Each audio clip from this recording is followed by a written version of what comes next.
John Cena. J'ai cru qu'on allait le voir. Hein. Ouais, moi aussi. Ouais. Là, on a eu du rush.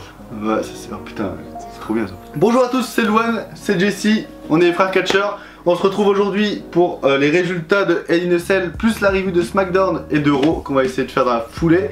J'ai beaucoup dit voilà dans la première vidéo, je tiens à le dire. J'ai remarqué. Mais bah on va commencer par le premier match. Ouais, on va commencer par... en fait on va faire la review de SmackDown et Raw en même temps que les résultats de Hell in a Cell, dire ce qu'on a pensé des matchs et ensuite dire ce qu'on a pensé de la continuité de la rivalité avec les SmackDown et Raw d'après Hell in a Cell. D'ailleurs on va commencer avec le match du kick-off, New Day contre Rusev et Aiden English. C'est ça, contre Rusev et Aiden English. On avait dit tous les deux New Day. Voilà, ça... étant donné que c'était en kick-off, c'était un peu presque évident. Après, t'as pas vu le match? Non. J'ai vu le match était plutôt correct, il était même voire très bon. Une bonne alchimie entre les deux équipes, même s'il y a eu beaucoup de séances, on sait pas quoi faire. Mais on voyait que le match n'était pas préparé à l'avance, que c'était un match fait en live. Mais c'était un match où il y a eu des bons spots, c'était assez correct, victoire du New Day, hein, évidemment. Et le début de la rivalité un peu Rusev Aiden English et du cassage de Rusev Day. Voilà, qui s'est continué à SmackDown. Voilà, qui s'est continué à SmackDown et qui s'est confirmé à SmackDown. D'ailleurs, le Rusev Day n'existe plus, en tout cas l'équipe du Rusev Day n'est plus pareil. Quel malheur. C'est un peu... Bah, je trouve que c'est bien dans le sens où ça redonne un nouveau goût à Rusev et ça peut aussi le pusher. Pas tant que ça. Bah, pas tant que ça parce que une rivalité contre Aiden English. Mais par contre, c'est problématique pour Aiden English parce que c'est un turn à double sens. C'est soit c'est un bon turn réussi qui peut le propulser à Tommaso Ciampa, soit c'est un turn qui peut le rabaisser parce que justement il avait pris une nouvelle ampleur, il avait pris de la popularité grâce à Rusev Day et il peut la perdre en 2 secondes grâce à ce turn. Il y aurait une rivalité Rusev et English et suite à cela on ne verra plus l'anglais malheureusement. Ça va redescendre dans la hiérarchie de Stanford. Peut-être. Certainement. Après ça peut être des deux côtés, hein. Après il peut prendre un push énorme grâce à cette rivalité en adoptant un personnage de psychopathe comme Tommaso Ciampa. Ça dépend de la réaction du public, ses capacités in-ring aussi. C'est ça. Voir ce qu'il peut nous faire. In-ring, contre le New Day, il a fait des beaux spots, notamment un petit saut à l'extérieur en salto, qui était plutôt pas mal. Et moonsault. C'est pas un moonsault, non. Non, c'est par-dessus la 3ème corde. Suicide dive. C'est pas un suicide dive. Non, c'est une envolée à l'Undertaker. C'est un peu ça. Voilà. Mais une belle envolée à l'Undertaker. Enfin voilà. C'est quelque chose à double sens. Pour le sens que je vois, c'est plutôt pas mal. À voir ce qui suit. Le New Day, par contre, Kofi Kingston a affronté Cesaro dans les SmackDown et a perdu contre Cesaro dans un match que j'ai trouvé plutôt correct. Voilà, sans plus. Pour ma part. Du coup voilà, c'est bien qu'ils ont fait gagner Cesaro pour continuer la rivalité jusqu'à Super Showdown. Je doute que The Bar gagne Super Showdown, je doute. Peut-être par la suite. Pour moi il n'y aura qu'un changement de titre, ça sera un changement de titre entre AJ Styles et Samoa Joe. Je pense que ça sera le seul changement de titre. Bah, on y reviendra tout à l'heure. Mais on en reviendra de toute façon dans une vidéo pronostique pour Super Showdown. Voilà. Oui. Mais en soi, la rivalité contre The Bar peut être intéressante, donner des beaux matchs, mais je pense pas qu'il y aura beaucoup de changements. Donc pour confirmer ce qu'on avait dit lors du pronostic, c'était simplement un match d'affiche pour les noms, pour les gros noms. Et encore, le match aurait mérité d'être dans le show principal et pas dans le kick-off. Maintenant, on va passer dans ce qui est pour moi le deuxième match de la soirée in a Cell, le match Ziggler-Drew McIntyre contre Seth Rollins et Dean Ambrose. Seth Rollins et Dean Ambrose qui n'ont pas gagné le match comme je pensais que ça allait être. J'en étais sûr. Et Dolph Ziggler et Drew McIntyre qui ont gagné grâce à une Claymore de Drew McIntyre sur Seth Rollins qui était en train de réaliser, je sais plus comment ça s'appelle. Je t'avoue, j'ai plus la fin du match en tête. Sa prise de finition où il part sur une superplex et qui repart sur une. Ah oui, oui, je vois ce que tu veux dire. Broken Arrows, il me semble que c'est ça. Peut-être bien. Broken Arrows. Une Claymore sur Seth Rollins qui exécute une Broken Arrows sur Dolph Ziggler. Une fin de match que j'ai trouvé excellente et un match que j'ai trouvé excellent. Parce que Dolph Ziggler a gagné pas de façon volontaire, a gagné de façon involontaire en tombant sur Seth Rollins qui tombe par terre. Donc du coup c'était à tomber un peu... c'est un peu à la Shawn Michaels contre John Cena en 2007. Du coup, match excellent qui a eu du mal à démarrer, je trouve, au début, mais pour donner sur un final, mais les plus dantesques, un final qui s'enchaîne et à un rythme parfait. Franchement, il y a toujours Drew McIntyre qui sort du lot. C'est ça, Drew McIntyre qui, à Raw cette semaine, a gagné clean face à Dean Ambrose. Oui. Peut-être une avancée vers le titre universel pour lui, parce qu'il y a la carrure. Je verrais bien un match Drew McIntyre contre Braun Strowman. Il a le style, ce serait beau. Il manque un peu de promo peut-être. Un peu de promo, un peu Sinon, dans de prestance en solo. L'ambiance qu'il met. C'est ça. Voilà la prestance. La prestance en solo, il y a une sorte d'alchimie avec Dean Ambrose aussi. Un côté un peu psychopathe. Dans le in-ring. Et même dans le psychologie. même dans le in-ring, ils sont vraiment parfaits avec Dean Ambrose. Mais dans la psychologie, il y a à peu près pareil. De toute façon, avec les 4 dans le ring, ça ne pouvait donner ça pouvait être que de la magie quoi. Après, j'ai trouvé que Dean Ambrose était un peu en retrait dans ce match. Il y avait plus la place pour McIntyre et Seth Rollins. Mais Dean Ambrose était un peu en retrait par rapport aux 3 autres. C'est surtout ils ont voulu la jouer à une dispute il contre Moustache Mountain, ouais, c'est ça. à ne mettre seulement que Seth Rollins dans le ring et à vouloir provoquer un vrai hot tag comme ils peuvent. Exactement. Comme de toute façon, tous les hot tags de Seth Rollins sont jouissifs parce qu'ils arrivent pile au bon moment. Donc voilà, pas d'autre chose à dire. Seth Rollins a gagné clean contre Dolph Ziggler aussi dans un match pour le championnat intercontinental à Raw. Peut-être le moins bon de leur série de matchs. Même s'il était excellent. Ouais, il était vraiment très bien aussi. Hein. Mais j'ai bien aimé le final aussi. Ouais, mais un peu classique. Ouais, mais après. On a fait le tour, Tant qu'on a un bon match à Raw, ça me va. Enfin. Mais voilà, match très bien. Il a gagné ses pronostics, j'ai perdu. Pendant ce temps, ça fait 2-1 pour moi. 2-1 pour Jessie. Passons maintenant au match du championnat féminin de SmackDown et la rivalité Becky Lynch. Charlotte. Match Becky Lynch, Charlotte Flair qui s'est terminé au bout de 15 minutes. Il y a eu une bonne petite quinzaine de minutes de match. Charlotte Flair a perdu son titre face à Becky Lynch dans un match que j'ai trouvé excellent. Une bonne maîtrise sur le bras de Charlotte Flair pendant tout le match de Becky Lynch. Voilà. Peut-être la fin qui était un peu brouillonne. Le tombé final. Le tombé final, il était excellent. Le contre de Becky Lynch sur le spear de Charlotte Flair, je l'ai pas vu venir, c'était vraiment parfait. Ouais, mais bon, ça fait quand même pas une vraie championne comme Styles. Hein. Non, mais elle s'est fait surprendre. Elle s'est fait surprendre. On verra bien le match retour à Super Showdown. J'espère un vrai finish, une vraie. J'espère que Charlotte va taper et pas seulement se prendre un tombé un peu. Ouais, c'est vrai que Charlotte qui aurait perdu sur une soumission, ça aurait été légitime. Ça aurait été plus légitime. Mais pour moi, j'ai trouvé que le match était très bien. Une belle continuité dans la ligne Cell. J'avais raison sur mon pronostic. Becky Lynch a gagné parce qu'elle avait besoin de cette ceinture. Et quand on voit ce qui s'est passé à SmackDown, on voit que la popularité de Becky Lynch et même sa prestance sur ring est beaucoup plus efficace avec une ceinture à la main. Call me bitch. Call me queen bitch. Ça, c'était jouissif. C'est faire la heal. C'est ça. Non, elle fait pas la heal. Justement, elle est pas twinner.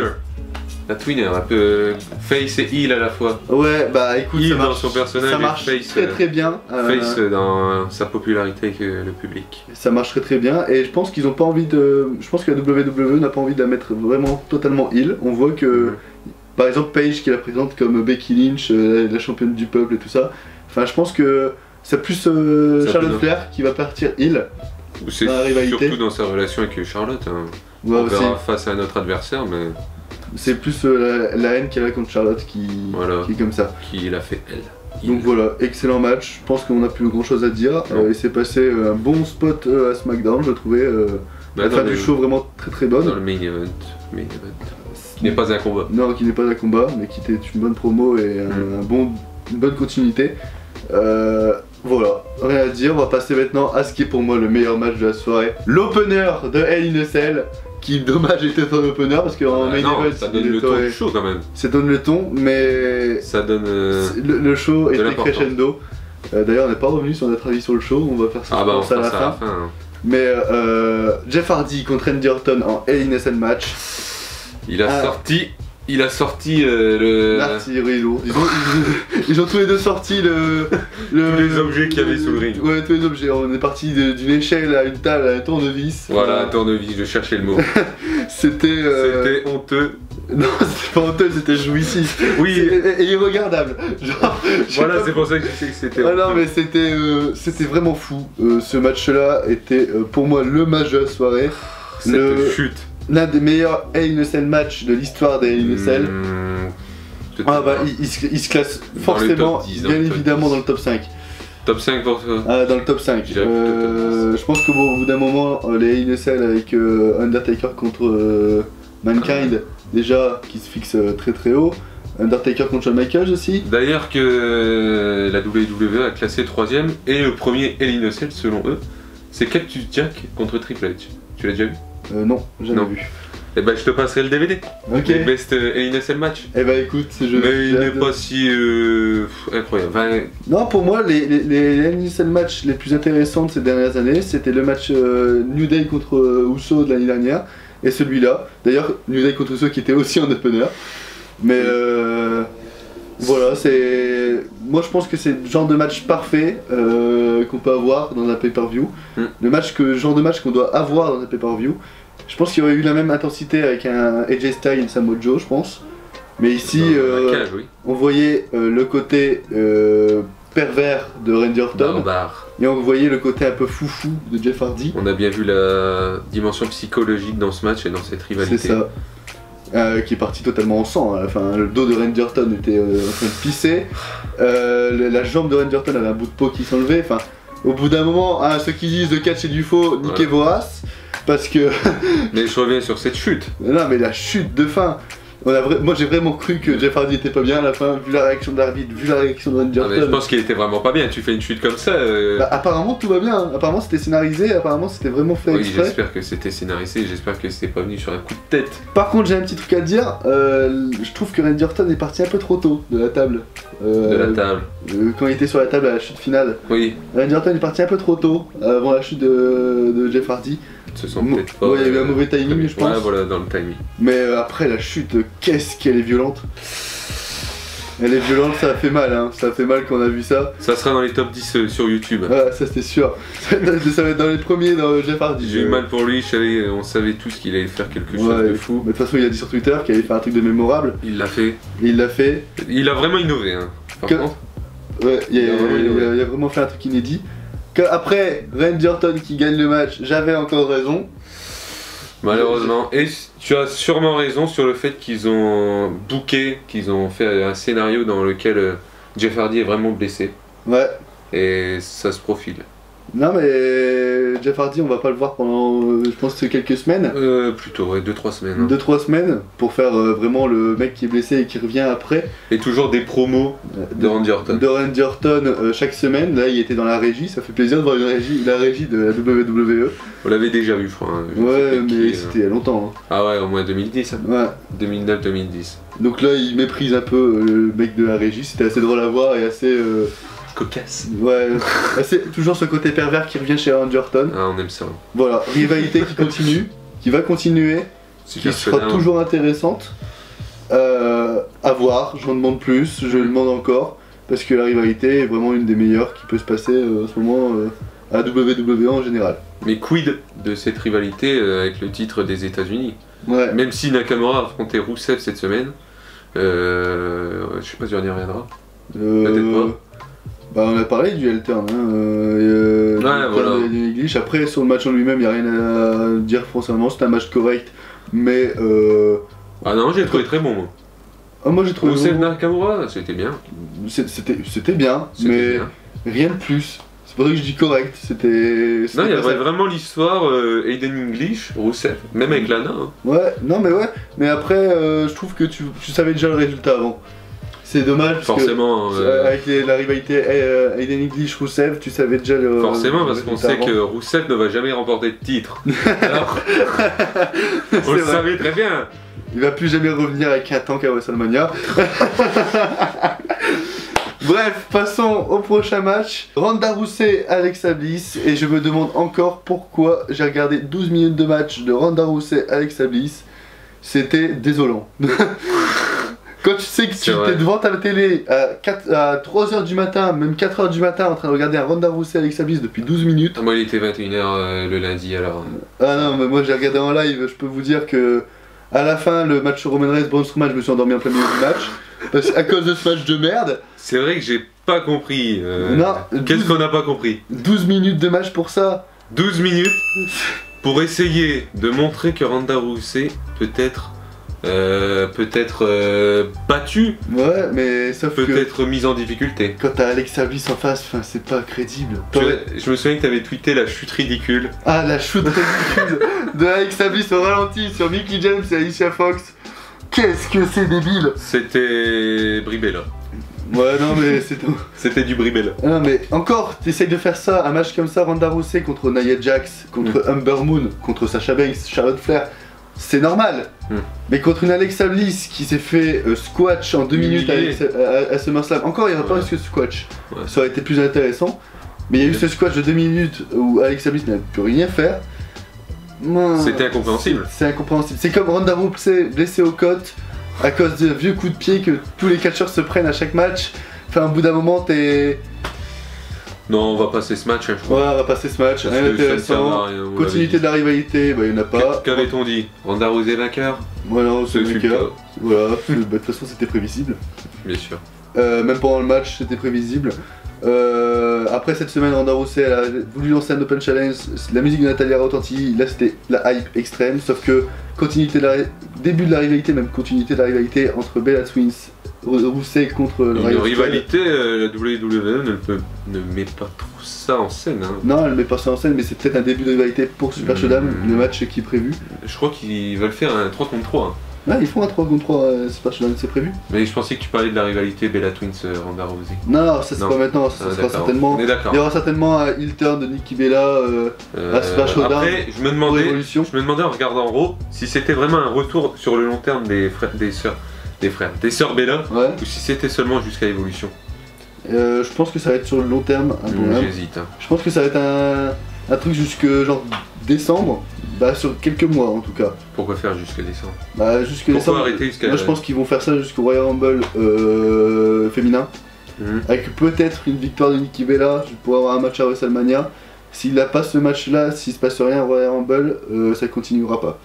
Mais... Non mais même je pense avant Evolution ce sera terminé. Je pense que... À moins que la rivalité concernant Brie Bella, la rivalité avec Daniel Bryan, son mari et The Miz, continue et qu'on ait encore besoin des deux femmes, des deux catcheurs. La flemme. Moi d'ailleurs ça fait une bonne transition pour le prochain match. Voilà, merci. C'est l'aspect journalistique ça. Prochain match, un des matchs les plus pourris de la soirée aussi. Brie Bella et Daniel Bryan contre The Miz et Maryse. À part le résultat... J'avais prédit une victoire de Daniel Bryan et Brie Bella avec un tombé de Brie Bella sur Maryse. Finalement c'est l'inverse qui s'est passé. Tombé de merde parce que Maryse n'a rien foutu du match, elle a même pas donné un seul coup. Et elle fait un tombé genre totalement useless. À la fin c'est nul à chier. C'était encore pire que Becky Lynch sur Charlotte. Ouais mais après, le match passé. Le match, je l'ai regardé. Écoute, quand on a Daniel Bryan et The Miz voilà, ring, parce qu'il y a Daniel Bryan et The Miz qui ont réussi à faire le show. Après, c'était pas le plus grand match, mais bon, en mid-card, après un Samoa Joe AJ Styles, passe le temps. Après machin, ça permet de faire une petite pause. Voilà, ça permet aux spectateurs d'aller aux toilettes, de prendre un peu à manger. Non, ça permet aux spectateurs de faire une petite pause. On est devant la télé, on vient de subir 4 matchs excellents. Hop, on a envie d'un petit match sympathique à regarder. Voilà, c'était sympathique jusqu'à la fin. Après, continuité de la rivalité, The Miz qui présente Maryse comme la superstar au Miz TV, ça m'a fait rire. Daniel Bryan par contre, qui pousse The Miz contre le coin du ring et qui s'en veut d'avoir blessé Maryse. Au bout d'un moment, c'est quand même un gentil, hein. Faut pas blesser les gens. Ouais, enfin, au bout d'un moment, c'est un peu... Genre, il est là, il est en train de se lamenter sur soi-même, en train de s'excuser avec The Miz à côté qui est en mode machin. Enfin, au bout d'un moment, The Miz, tu l'aimes pas, tu le fous sur la gueule. On a vu ça des centaines de fois de toute façon. Ouais, de toute façon, c'est classique. Non, bon, y a rien à dire. Après, je suis bien content de pas avoir entendu la musique de Brie Bella cette semaine à SmackDown. Après, la musique de Maryse, genre je l'aime pas, mais elle me fait rire. Parce que. Je ne sais pas le faire, mais je l'ai en tête. Pourquoi tu fais ça? Bref, pourquoi tu bouges comme ça? Retour en 2010. Putain. 2009-2010. La belle époque, hein, comme on a dit la dernière fois. Ouais, la belle époque. Ouais. Avec Ted DiBiase. Ah ouais? Ouais. J'avais complètement oublié ça. DiBiase. Elle est sortie avec les deux marines hein, quand même. Ouais. Manque le troisième. Ah, il manque Johnny Boy. Bref, passons. Rivalité qui continue, qui n'a pas l'air d'être aussi intéressante, qui est en train de se baisser la rivalité, à cause des femmes. Non, t'abuses, hein. Pas de misogynie. Pour l'instant, je suis à 2 points d'avance sur toi. 2 points d'avance. 2 points d'avance sur les pronostics. 4-3. Ouais, voilà. Donc j'ai 1 point d'avance. Ouais, c'est bien ce que j'ai dit. Hein? Nouveau match. AJ Styles contre Samoa Joe. Match pour le titre de la WWE. Match qui n'était pas en Hell in a Cell malheureusement, mais ce fut quand même de bonne facture. C'est ça, ouais, c'était vraiment très bien. Petit problème de rythme aussi par au début, avant que ça monte en intensité. C'est normal. Mais la fin était vraiment cool. Déception sur la fin où il y a Samoa Joe qui cool mais déception. Quoi? Cool mais déception. Cool mais déception. Tu as dit cool, la fin était cool, mais il y avait une déception quand même. Ouais, la fin était cool, mais j'avais quand même une petite déception parce que je voulais voir Samoa Joe gagner. Je pense que Samoa Joe avec la ceinture, c'est. Il le mérite, hein. C'est comme Nakamura. C'est le mérite, même si Nakamura il fait rien avec son titre, Samoa Joe, je sais que ça c'est pas de sa faute, hein. Ça c'est le booking de la WWE. C'est vrai. C'est vrai. Sinon ça pourrait être un meilleur champion, Nakamura.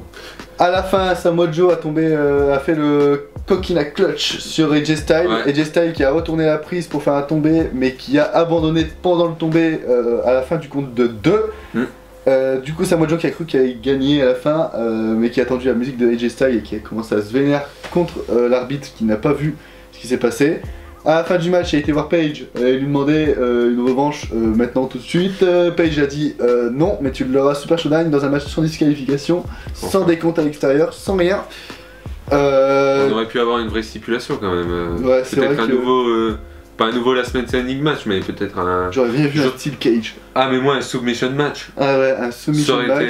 Surtout que les deux, ils ont une prise de finition. Voilà pourquoi je dis ça. Ça pourrait être hyper intéressant et aller sur la douleur. Qualitatif. Donc voilà, match très bien. J'ai pas de souvenir de grands spots. J'aime toujours le Suicide Dive de Samoa Joe où il saute et qui donne un petit coup de. Ah, j'ai cru je pense que beaucoup de monde a cru que Styles s'était vraiment blessé. Ouais. Vu la chute contre la tête des commentateurs. Il y a pissé le sang aussi, enfin. Ah oui. Il a pissé le sang de la bouche. Peut-être que le match était moins psychologique. Ouais, un peu moins psychologique de ce qui s'est passé à SummerSlam, moins intense. Mais la fin rajoute un peu plus d'intensité à la rivalité, je trouve. On continue. Après, ce que j'ai pas compris, c'est cette semaine à SmackDown, Samoa Joe qui intervient après du match, l'excellent match contre Andreas Elias. Ah, excellent, hein. Excellent. Il intervient à la fin quand AJ Styles a gagné. Il lui donne 2 pêches. AJ Styles contre Samoa Joe qui s'enfuit. Qui se prend un coup d'escalier et qui va s'enfuir. Encore AJ Styles aurait une chaise, j'aurais peut-être compris, mais on va pas trop en donner à SmackDown, même si on aurait bien aimé. Hein. Ouais, je pense que ça aurait été cool. J'ai l'impression que toutes les rivalités sont qu'on mise sur les rivalités seulement lors des pay-per-view. Ouais. Qu'il se passe plus rien. Nous on veut beaucoup de matchs. Là, à chaque fois, après les pay-per-view, pendant 2 semaines, la rivalité elle est un peu elle stagne un peu. En stand-by, voilà. Ouais, en stand-by. Pour ensuite, quelques semaines avant le pay-per-view, remonter en intensité. Mais je pense que vu les shows qu'on nous donne, qui sont pas souvent de bonne facture, mais les pay-per-view qui depuis SummerSlam sont en train de. J'espère que ça va continuer. La WWE mise beaucoup plus sur les pay-per-view que sur les weekly. Donc, la dernière fois, je regardais la rivalité Stone Cold The Rock, même avec Triple H, et tu vois qu'il y avait beaucoup de matchs lors des weekly, et notamment des matchs pour le titre de la WWE. Maintenant, il n'y a plus ça dans les SmackDown. C'est que les petites ceintures qui sont souvent mises en jeu. C'est dommage. Il n'y a pas beaucoup de résultats par contre. C'est dommage. Ouais, c'est dommage parce que pourquoi réserver justement les matchs de championnat au pay-per-view alors que. Une fois de temps en temps, on demande pas toutes les semaines un match pour le titre de la WWE. Ouais, une fois par mois, tu vois, ça serait cool. Ouais, genre, une fois toutes les 2 semaines. Moi j'aime bien les Open Challenge déjà. Les Open Challenge ça rajoute de l'intensité, tu sais jamais sur qui tu vas tomber. Peut-être avec un titre mineur, hein, parce qu'un titre de la WWE c'est quand même. Ouais, c'est quand même. C'est le haut du tableau, il faut quand même des gens qui assurent. Faut construire une histoire, quoi, je veux dire. C'est ça, c'est avec les titres de WWE, on mise plus sur l'histoire, alors que les titres mineurs, c'est plus dans la compétition. Mais une histoire qui se prolonge chaque semaine et qui continue à être dans le haut du tableau. C'est ça. Bon après, Samoa Joe et J-Style, je suis toujours aussi hypé pour savoir ce qui va se passer. Est-ce qu'il va avoir une continuité avec la femme de J-Style? J'avoue que ça m'a mis un frein. Ce match m'a mis un frein. C'est vrai que ce match, ce qui s'est passé à SmackDown, a commencé à baisser légèrement la rivalité d'intensité. Mais après, à voir ce qui va se passer les prochaines semaines. À mon avis, je suis toujours hype, mais à voir. À mon avis, ce sera soit le dernier match entre les deux Super Showdown, soit comment dire, le début après le show en Australie d'un Fatal 4-Way, d'une rivalité à 4. Ouais, certainement alors. Parce que déjà on a su que le match au Super Showdown entre Daniel Bryan et The Miz était programmé pour nommer un nouvel aspirant au titre de la WWE. À partir de ce moment-là, si Joe gagne le titre, ce sera compliqué de mettre un nouveau challenger. S'il gagne, il faudra continuer la rivalité. Si Joe gagne le titre, ça partira soit sur un début de la suite de la continuité de la rivalité. Mais justement parce qu'ils veulent nommer un nouvel aspirant. Mais le nouvel aspirant ne veut pas dire tout de suite. Le nouvel aspirant, c'est juste que tu demandes après. Je pense. Ça veut pas dire tout de suite pour moi. Pour moi, c'est genre le mec a gagné la chance d'avoir un match de championnat. C'est comme un match de revanche, il peut le demander n'importe quand, je pense. Ah non. Je pense que par exemple, si The Miz gagne le match, il voudra tout de suite devenir champion de la WWE. Lui, peut-être. Daniel Bryan, peut-être pas. Après, si par exemple Daniel Bryan gagne, peut-être qu'il y aura un match triple menace à Survivor Series. Peut-être qu'il y aura, s'il n'y a aucun gagnant entre Daniel Bryan et The Miz, peut-être qu'il y aura un match justement Fatal 4-Way. Enfin, tout peut arriver. Mais ça, on en reparlera après quand on fera la vidéo pronostic sur Super Showdown qui sortira, je pense, la semaine prochaine. Parce que c'est dans 2 semaines. Et voilà. 2 semaines et demie. Et comme ça tombe un week-end, dans des heures comme d'hab, on va en discuter pour faire un petit live YouTube réaction en même temps que le pay-per-view, ça pourrait être vraiment cool. Tout à fait. Voilà, passons maintenant au main event de la soirée, dernier match de Hell in a Cell. Roman Reigns contre Braun Strowman, colonel, avec Mick Foley en arbitre spécial dans un Hell in a Cell match. Qui n'a servi à rien. Qui n'a servi à rien, d'ailleurs. Mick Foley, hein. Oui, Mick Foley. La cage, un peu plus. La cage, pas du tout, il y a eu deux. Si, il y a quand même... Non, la cage dans le match lui-même. Dans le match, il n'a rien servi. Il y a juste Roman Reigns qui s'est fait balancer 2-3 fois dans le coin et c'est tout. Un peu inutile. Avis sur le match en lui-même. C'est pas ce qui s'est passé après, mais sur le match en lui-même. C'était nul. On est d'accord. Avis sur ce qui s'est passé en général. Alors. Mais ils ont refait la même chose qu'au SummerSlam quoi. Ouais, ils n'ont pas concentré le match sur Reigns. Non, et la WWE a encore trouvé une alternative pour faire passer le résultat final du match et l'arrivée d'un certain Brock Lesnar. Ouais, voilà. D'un certain Brock Lesnar plus digérable. Grâce encore aux 4 meilleurs superstars de Raw, Seth Rollins, Dolph Ziggler, McIntyre et Dean Ambrose. J'ai oublié Bobby Lashley. et les 4 là qui ont réussi à intervenir pendant le match et faire leur propre combat à l'extérieur. Ce qui était même plus intéressant. Combat qui n'a même pas influencé dans le match. Combat qui s'est fait totalement dans l'indifférence parce que les deux superstars étaient en train de dormir. Voilà, j'allais le dire. De Roman Reigns sur une table dans un coin. Je sais plus combien de temps ce spot a duré.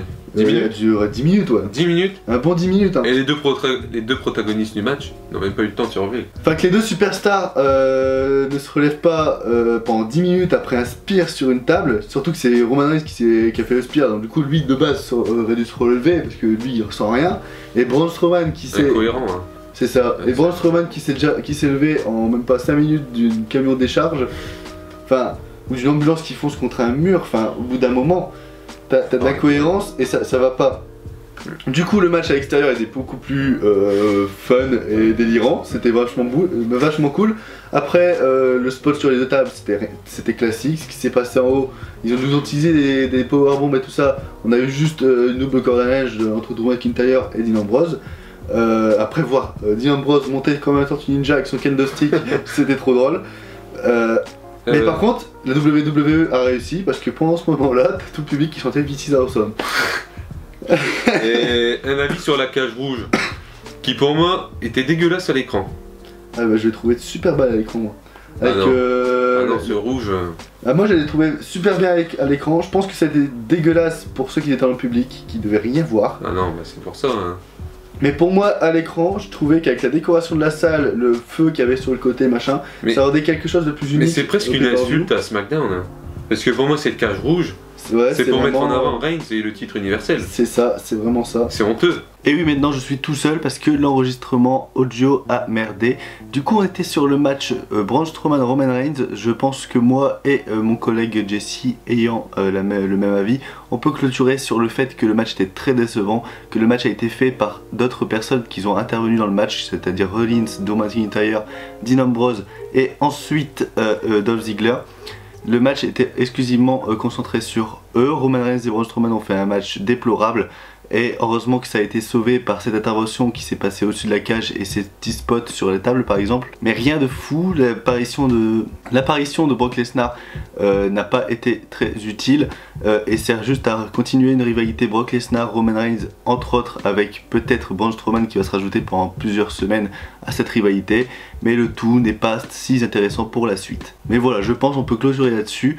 Le show était intéressant en soi et dans la continuité de SummerSlam, c'est-à-dire un bon show en général, plus de bons matchs que de matchs mauvais, mais après il y a toujours ces petites faiblesses que la WWE arrive à nous mettre dans les pay-per-view. Jesse et moi on arrive sur la conclusion qu'on mettrait 6,5 sur 10 au show. Voilà, on se retrouve prochainement pour les pronostics de Super Showdown et les reviews de Raw et SmackDown de la semaine prochaine et peut-être une review de NXT qu'on mettra toutes les 2 semaines, étant donné que NXT soit un petit show par rapport à SmackDown et Raw, on va pas faire ça toutes les semaines. Sur ce, on se retrouve prochainement pour une vidéo catch. N'hésitez pas à nous suivre sur les réseaux sociaux qui vont être affichés juste en dessous et dans la description. On répond vraiment beaucoup sur notre page Twitter, on est vraiment actif et on dit à peu près ce qu'on pense de tous les shows de la WWE et autres choses si on regarde. Sur ce, c'était Louane et Jesse. Ciao tout le monde, peace.